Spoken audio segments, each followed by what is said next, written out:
来消息来看，阿里山的林业铁路受到莫拉克风台跟道关风台的破坏，15天来哦，拢无法度全线通车。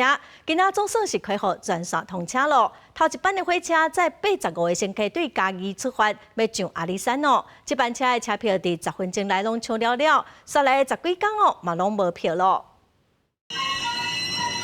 音乐声响起，证明过全线纪念通车车头牌的林铁列车慢慢入站，真侪乘客等伫月台纪念这个珍贵的时刻。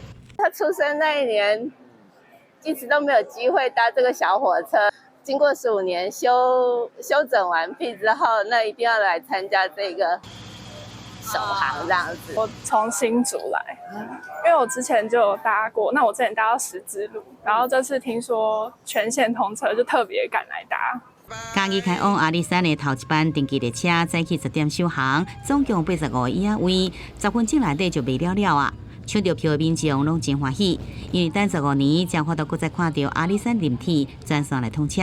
我们还在打造9辆新的机关车，48辆车厢，明年陆陆续续都会投入营运。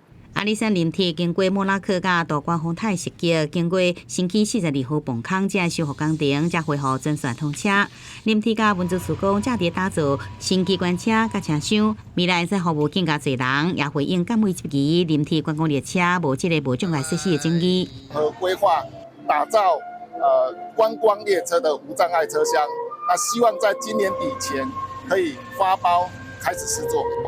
林铁甲文资施工为了尊重身体障碍朋友，也提升品质。有个年底进前，观光列车也推出无障碍车厢。